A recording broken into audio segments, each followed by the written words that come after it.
I'm Brian Van from SportBikeTrackGear.com, and today we're going to install a set of LSL frame sliders on our 2014 STG Yamaha FZ-09 project bike. The LSL frame slider is another very unique design. These are designed and manufactured in Germany. They use a combination of billet aluminum and plastic to get what I think is just a brilliant finished product. The plastic center has a little bit of a tail on it, right? They are directional. You've got one for the right and one for the left. Upon final install, right, you're going to want to have the tail facing towards the rear of the motorcycle. So there is a right and a left, and the easiest way to determine that is based upon the orientation of the logo. Anodized billet aluminum here, right? Gorgeous, really amps up the protection. This plastic center is meant to manage the energy. If you have a tip over with the motorcycle, the plastic deforms, right? Much easier than the aluminum would for sure.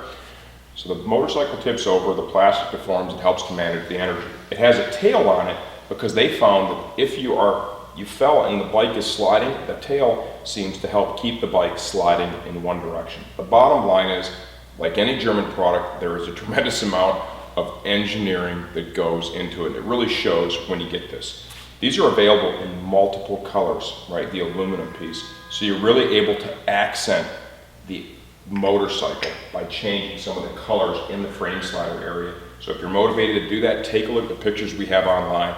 There are a lot of choices. Our project today is really pretty simple. This is a naked motorcycle. There's no fairings to deal with. This is a very straightforward installation. It comes with a nice set of instructions. They were nicer before I attempted to tear them in half as I went to open them. They have one of my favorite things, and that is pictures. Pictures are worth 1,000 words without a question. This clearly shows you which frame slider mounting base goes on which side of the motorcycle. When I refer to brake or clutch side, I'm always going to be tying that to lever position. Brake lever, clutch lever. This is the clutch side mounting, and this is the brake side mounting base. The reason behind that is how far out the engine case covers extend. They extend out further on the clutch side than they do the brake side, so we need the frame slider to extend out a little bit further on that side. Torque specs. They have everything here in English, right? I don't use a torque wrench. I have 20 years of wrenching experience professionally before I began this business. I'm comfortable with bolt torque, so I typically will not use a torque wrench. If you don't have that same level of confidence, use the torque wrench, so that way you know it's done right and you feel good about it from Jump Street. Let's go ahead and begin this project. I mean, this is pretty simple. I looked at the picture. They want us to install it right here. We're going to start on the brake side. I'm going to use my T-handle, 8mm. I'm going to go ahead and try to evaluate the torque when I break this loose so I can mimic that when I tighten it back up. That's how I'm avoiding the torque wrench.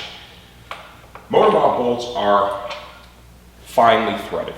It is one of the last things that you want to cross the road. Remember, you're threading this fastener, the steel fastener, into aluminum. You get it started crooked, you start wrenching on it with a ratchet, you can do some damage to the motor, and you're going to have it repaired with a thread repair kit. You don't want to do that. So, begin threading the new stuff in by hand, so you make sure it's going in smoothly. Clearly, we have two different length bolts. Obviously, this is going to go on the clutch side. This is going to be my brake side mounting base here. The mounting base bolts up like so.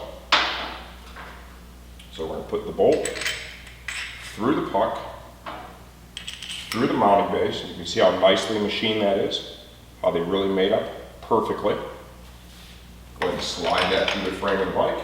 And once again, finger tight. What I want to do is I'm just going to go ahead and use that Allen bit. I'm going to run that down by hand until it seats, like so. with these frame sliders too, aesthetically, I want to make sure this is going to be pretty straight. Line that up. Hold that as I snug this up, and then put the final bit of torque on it. This is a nice addition, this closeout cap. It pushes right in, locks in place. If you need to get that out, you can use a small screwdriver, get in the groove here, and it'll pop it right off. But you see, that really renders a nice finished product.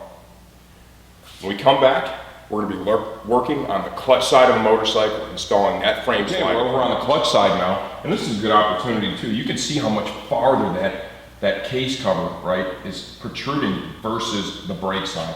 And that's why we need a longer mounting base over here on the clutch side. We're going to repeat the process. Just kind of get a feel for how tight that was. Save your motor mount bolts, okay? Do not throw these away just because you brought frame sliders. You never know what the future may hold. Keep your engine mount bolts. You might need to use those. Let's go ahead, get ourselves all set up here. Remember, finger tight at first. You do not want to damage the threads inside that cylinder head. Run this bad boy down. Try and get it lined up so it looks straight.